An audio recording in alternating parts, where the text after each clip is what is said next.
Olá a todos, bem-vindos a mais um episódio de Grandes Personagens da História Judaica. Hoje eu vou falar de um personagem muito importante que vai nos ensinar como uma pessoa só, que é obviamente muito inteligente, mas que tem também uma imaginação muito alta, pode mudar o judaísmo de um país inteiro, até o ponto em que você vê os judeus de um país e vê de outro e quase não parece que eles pensam a mesma coisa. Uma pessoa conseguiu só fazer isso. Mas antes de mais nada, deixem o seu like, se inscrevam no canal, curtam o vídeo e compartilhem também para os seus amigos. Então vamos lá! E por que eu estou falando desse personagem justo hoje, no nosso episódio hoje? Porque hoje, como vocês sabem, é Pessah, é a Páscoa judaica.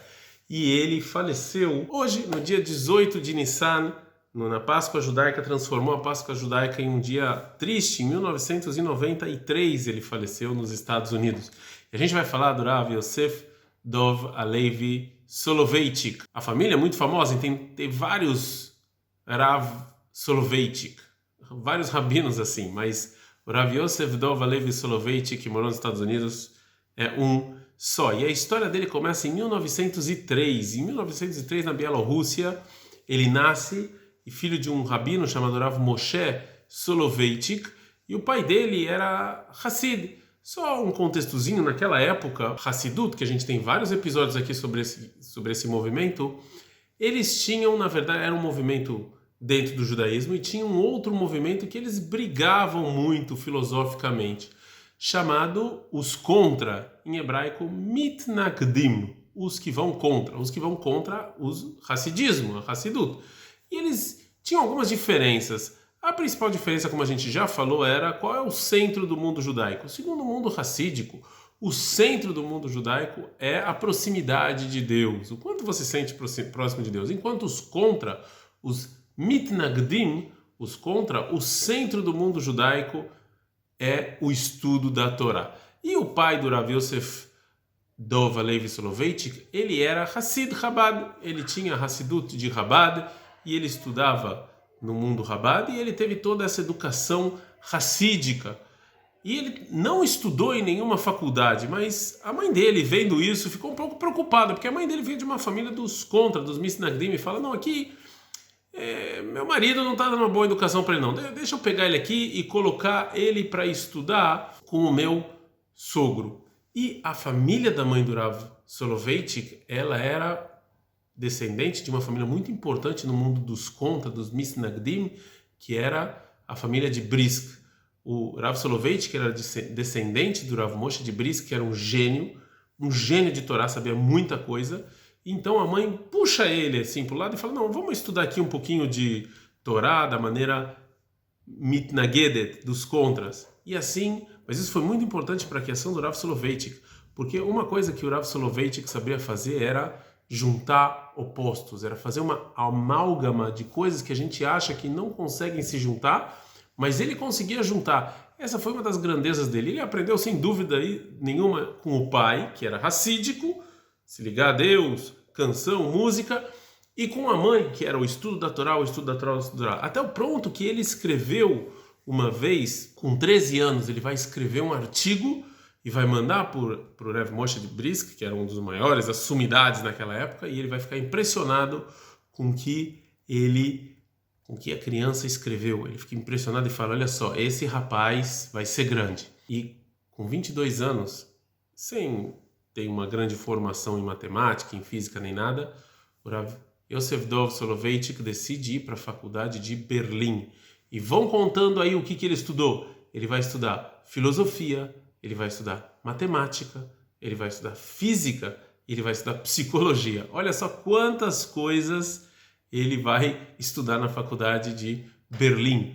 Ele, sem dúvida nenhuma, era uma pessoa muito inteligente e gostava de muita coisa. E, obviamente, também Torá. E em 1932 ele vai receber o diploma dele de doutorando. Ele vai ser doutorado. E também nesse mesmo ano ele vai morar nos Estados Unidos, em Boston, e lá ele é nomeado como o rabino-chefe da comunidade de Boston. Inclusive ele vai abrir uma yeshiva muito famosa até hoje nos Estados Unidos, chamado Maimônides. A yeshiva do Maimônides, até hoje ela funciona. Ele e a esposa abrem essa yeshiva quando ele vira rabino em Boston, nos Estados Unidos. Um pouco tempo depois, o pai dele vem a falecer em 1941. O pai dele trabalhava numa yeshiva chamada Rabbi Yitzhak Elhanan, também conhecida como Yeshiva University. O que quer dizer Yeshiva University? Yeshiva University é yeshiva com faculdade. Sim, isso existe nos Estados Unidos e também existe aqui em Israel. O precursor desse tipo de estudo foi um rabino chamado Rashar Hirsch. Rashar Hirsch, ele começou uma ideologia, um movimento novo chamado Torá com educação. Torá em Derech Eretz, em que você ia juntar duas coisas que é o estudo laico e também o estudo de Torá. E o Rav Soloveitchik amava fazer isso. Então ele foi nomeado como chefe da parte de Torá da Yeshiva University. Mas ele não queria só dar aula de Torá, então ele também pediu para dar aula de outras coisas, inclusive filosofia. A grande paixão dele era filosofia. E ele amava filosofia, amava dar aula de filosofia. E ele começa a dar aula tanto na Yeshiva quanto na faculdade. Essas duas coisas não eram contraditórias para o Rav Soloveitchik, eram coisas complementares. Ele, dentro da aula, dentro das aulas de Torá dele, ele colocava muita filosofia laica, e era o que ele amava fazer. Às vezes, algumas aulas dele duravam de 5 a 6 horas. Isso mesmo que vocês ouviram, de 5 a 6 horas. O Rav Soloveitchik era muito sionista também. Ele, inclusive, vem para Israel, ele encontra o Rav Kook, ele dá uma aula na Yeshiva do Rav Kook, inclusive, e ele tenta ser rabino em Tel Aviv, mas ele acaba perdendo a eleição para o Rav Amiel, um grande personagem que a gente vai falar sobre ele também na continuação, e ele volta para os Estados Unidos. Então ele vira a maior sumidade do mundo judaico nos Estados Unidos, e nos anos 60 estão acontecendo várias transformações nos Estados Unidos e também no mundo judaico, e ele vai começar quase uma nova filosofia de vida chamado Modern Orthodox. Em outras palavras, ortodoxia moderna. O que significa ortodoxia moderna? Ortodoxia moderna é o religioso que ele não vê nenhuma contradição entre a modernidade e o judaísmo, entre a filosofia e o judaísmo. E ele tenta juntar as coisas, ele tenta viver uma vida moderna e ortodoxa. Então o filho dele vai para a escola, o filho dele vai para a faculdade, o filho dele lê livros, talvez também veja filmes e músicas boas, mas ele não deixa sua ortodoxia de lado. E o Rav Soloveitchik, sem dúvida, foi um dos mentores dessa nova corrente judaica que surgiu nos anos 60 nos Estados Unidos, enquanto ele lá era o grande líder da Yeshiva University, da Yeshiva com faculdade, que é o símbolo maior dessa junção. Dentro de uma faculdade onde você estuda filosofia, história, estuda matérias no maior nível intelectual possível, você tem aí também uma escola de Torá. O Rav Soloveitchik, por ser sionista também, ele foi homenageado e nomeado como presidente honorário do movimento Mizrahi. O movimento Mizrahi era um movimento político sionista.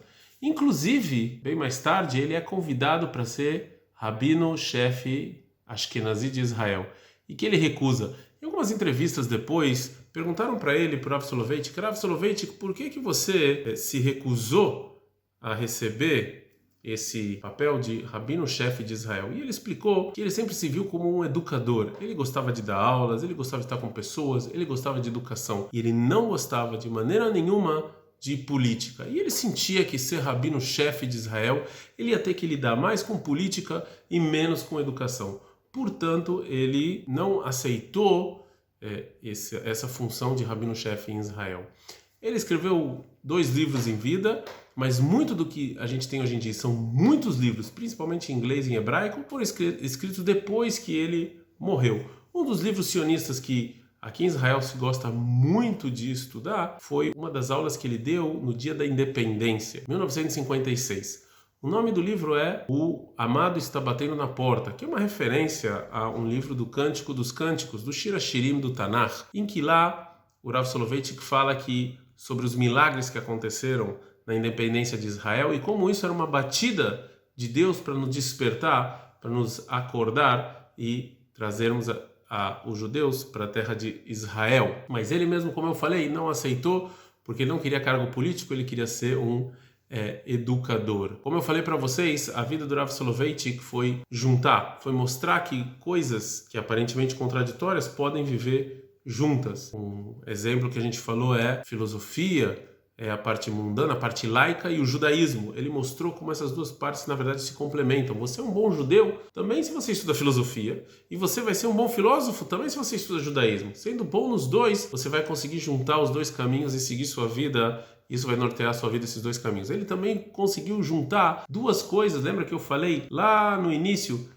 o hassidismo e os contra, os mitnagdim? Ele também conseguiu juntar os dois. Tem uma história muito bonita sobre ele. Contam a história que ele vai visitar o Rebbe de Lubavitch, que também morava nos Estados Unidos. E quando ele vai visitar o Rebbe de Lubavitch, que ele fala para o Rebbe: olha só, Rebbe, eu que sou descendente de uma família que era muito contra o hassidismo, estou aqui visitando o maior representante do hassidismo no mundo, que era o Rebbe de Chabad, do movimento Chabad. Podemos dizer que as nossas diferenças terminaram? E o Rebbe respondeu para ele da seguinte forma: ele falou, não. As nossas diferenças terminaram na Segunda Guerra Mundial, quando os alemães assassinaram os judeus e eles não se importaram de onde eles veio. Lá terminaram nossas diferenças.